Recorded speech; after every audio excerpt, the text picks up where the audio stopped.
Hi, my name is HANU7. I hold a master's degree, that is MTech in embedded systems. I obtained it from VNR-VGIT, which is affiliated to JNTU. I hold a UG degree in electronics and communication engineering. I have been teaching in engineering colleges, 2 engineering colleges as of now, and I have total 14 years of teaching experience. So during this COVID times, I was into online, and not only during the COVID times, I was into the online teaching, and I have opened, I have created my YouTube channel HANU7, and then I have been teaching in that online channel since 2019. So today I am going to present you a small topic on 8051 microcontroller. So let us switch to the PowerPoint presentation in the system. Yeah, welcome to the PowerPoint presentation in the system.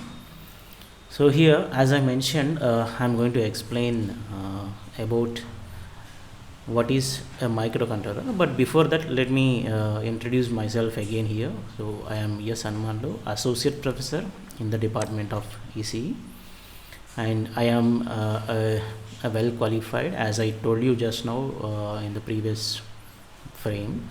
So I hold a MTech degree, and that is in embedded systems too. So I can provide hands-on experience not only in offline but also in online mode also. So I have good knowledge of latest technologies. I can program the microcontrollers which are available in the market, and I have good handling capability of these systems and tabs. So whatever the problems the students are facing with online classes in tabs and computers, that also I can rectify remotely. So I am passionate a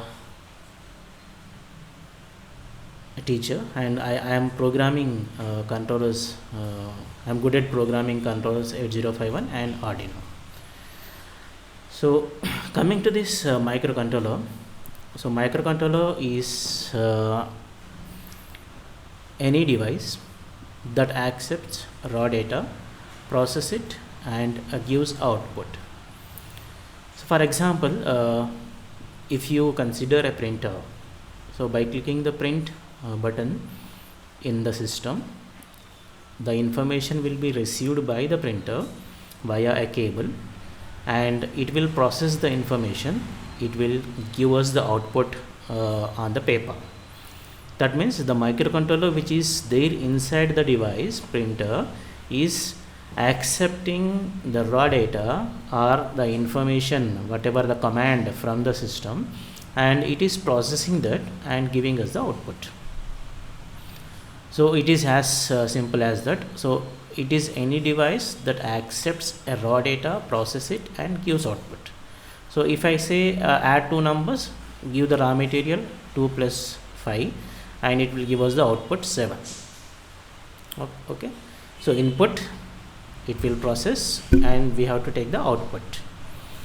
So that is about the microcontroller, any microcontroller, and especially 8051 also. The same information holds good for 8051. Okay, so now coming to the next point, that is what is a microcontroller, how it is different from microprocessor, what is the difference between microprocessor and a microcontroller. So if you look at the microprocessor, the microprocessors will come without any IO and memory or anything on the chip. They are just available to process the information provided if we connect necessary input devices and output devices. There are no inbuilt input devices and output devices to a processor. For example, our system at home, it does not have any input and output devices. We need to connect keyboard, we need to connect mouse, and we have to give input to the system. It will process that information, and we have to connect a monitor to view what is the output we are getting for the information input we are asking. Okay, I mean whatever the command we have given, whether it is acknowledging or whether it is giving the output or not, we can acknowledge it on the monitor. Okay, so but what is the difference between these two? Both microcontrollers and microprocessors are doing the same thing, but what is the difference is, for a microcontroller there are internal or inbuilt modules, like it is having ROM memory, RAM memory, IO devices or timers, etc., etc., etc. But for a processor, such kind of internal or the devices which are not available on the chip. Okay, so which is which I will tell you in the upcoming point.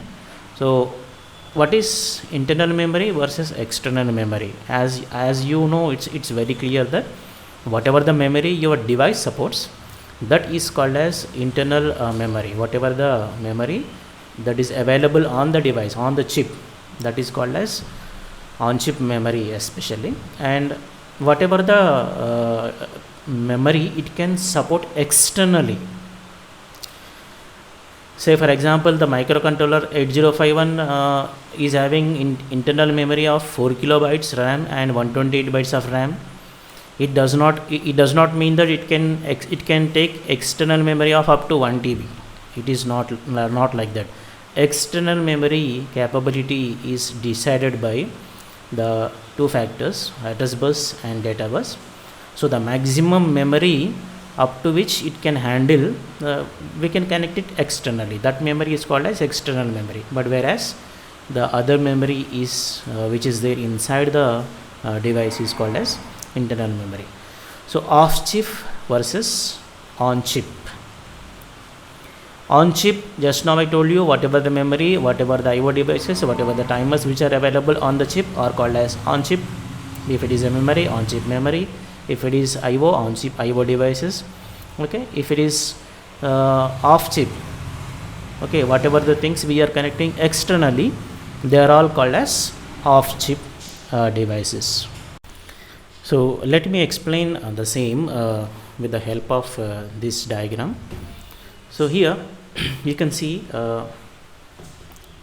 if this is say for example microcontroller, I need not connect anything to this microcontroller.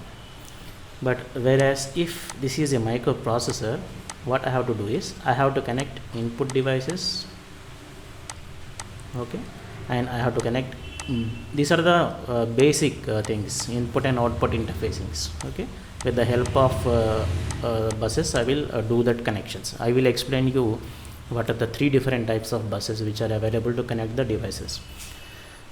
Here I would like to tell that input and output devices and memory, so this is IO, input and output, and this is memory.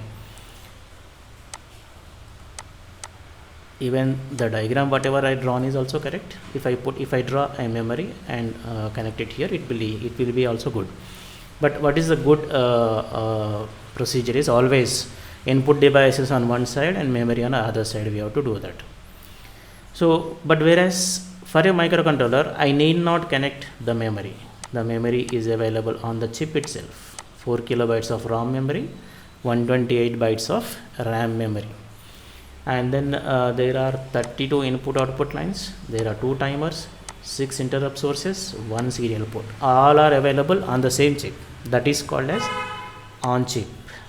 Okay, but whereas this is example of a off chip. Okay, now let us move to the next slide. 8051 microcontroller features are important points or salient features, whatever it is called. So there are these are the different types of features. Not only these are the features, there are even other features also there, but these are the important features of a 8051 microcontroller. So it is 8-bit microcontroller, and as you already know that 8051 is an 8-bit microcontroller. I will tell you why it is called as an 8-bit microcontroller in the upcoming sessions, and because it requires much time, so I don't want to spend that much time on this features topic. So 4 kilobytes of inbuilt RAM memory, 128 bytes of internal ROM memory, 32 input output lines are there, and these 32 input output lines are organized as 4 parallel ports, each of 8 pins, each of 8 lines, and there is one serial port in port 3. It is there in port 3. Okay, serial port is there in port 3, and there are 2 timers are also there. 2 timers are also there in port 3. So that these are the important salient features of a microcontroller 8051. And coming to the LED interfacing, I would like to touch upon a small programming part, because the theory everywhere you can find it, and you can learn from internet too. So if you look at this programming part of 8051, interfacing 8051 or programming 8051 or LED blinking, or whatever the name you can give, this is the topic. So let us start writing the program. We require a header file, and we require some declarations before the main method to blink a single LED that is connected to port P1. And where did I connect it? I have connected it to P1. It is connected to P1. Okay, and you can observe here clearly there are what I can say, this is the declaration. This is how we will connect it. We will define that P1 cap 1 indicates P1.1. the first second pin of port 1 is connected to is given a name called LED1. So anywhere in the program I can write LED1 is equal to so and so, and in the main method I defined in such a way that LED1 should be on, LED1 should be off, and I wrote some delay in between the transition. This programming part I will explain clearly again, so it requires much time, and here just I would like to add a glimpse or some kind of what you can say enthusiasm to learn, or some kind of enthusiasm to learn programming, that I would like to show you here.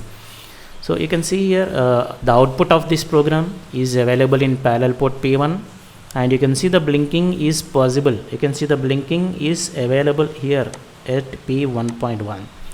okay, you can, this is how your what you can say LED will blink, what the LED which is connected to that particular pin. And now coming to the how to see the LEDs, all LEDs which are connected to port P1, if they start blinking, how it looks like. So for that again the same program, header file, main method, and in the main method, instead of single LED, I am writing the program for entire port. I am giving the values for entire port. Okay, I am giving hexadecimal values to the entire port, and you can see the output of this also. All the LEDs which are connected to all the pins, output is available here in this. Okay, this is how we will get the blinking pattern, and that's the end of the presentation. And I hope you like my presentation, and I am eagerly waiting to know about the feedback. Thank you.